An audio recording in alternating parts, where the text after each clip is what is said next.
Chicago River cleaner than it got it. So basically it's a huge Brita filter for the Chicago River. Now this building on our right, it's hard to miss it because it's 2.5 city blocks wide. This is the Merchandise Mart. It opened in 1930 and it was the largest building in the world by square footage. 4.5 million square feet or 11 miles of hallway. That is until the Pentagon was completed, of course. This was meant to be the wholesale retail offices for Marshall Fields, Sears and Roebuck, Montgomery Ward, JCPenney, all of those retail moguls, but it had horrible timing because it opened just 6 months after the start of the Great Depression. So it did not stay open for very long and actually fell behind on taxes. And then in 1945, an American family bought it. It was Joseph P. Kennedy, yes. The Kennedys bought it in 1945 for $12.5 million. And then in 1998, the Kennedys sold it and they made $625 million. I'm not the best at math, but I think that's what you call a good return on investment. Okay, this area of the Chicago River that we have entered, this is known as the confluence of the Chicago River, where the main branch meets the north branch on our right and the south branch on our left. But colloquially, this is known as Wolf Point. This was the social center where everybody lived here in Chicago. It had a post office here, it had taverns here, one on each corner to be specific. This was the first area to have the first bar crawl in Chicago in the 1830s. Now, if you look straight ahead, you'll see these circular portholes that are underneath this building that has a parabola at the bottom. Now, those portholes talk about the industrial evolution of the city of Chicago because that is where we still have active train tracks that are working underneath all of these bridges. So those are exhaust fans for all that train exhaust. Now, the industrial evolution of Chicago. By the 1850s and all that, we had train tracks here.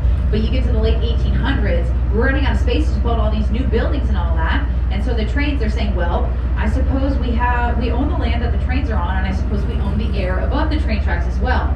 I guess we can sell you the air rights above our train tracks for you to construct upon your building upon our train tracks, just as long as you are not interfering with railroad traffic. Now, every building you see on the right, down the south branch of the Chicago River, are built on train tracks.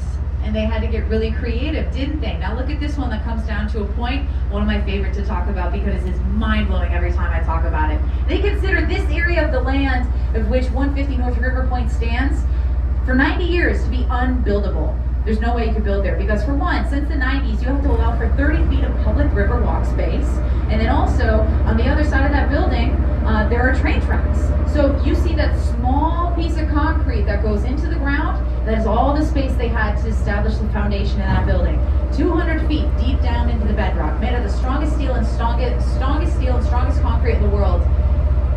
Well, here in the Windy City, the buildings are going to sway a little bit. So, at the top of the building, there's something called a tuned liquid mass damper, which is like a huge swimming pool at the top of the building that whenever the building does start to sway a little bit, it is calibrated to slosh against the momentum of the sway of the building to keep the building standing straight up. And that is the best that my education will allow me to describe that to you, but it's mind-blowing every time. I always have to shout at the engineers that did the mathematics behind that, being like, well, it should work. You know, I can't imagine that pressure.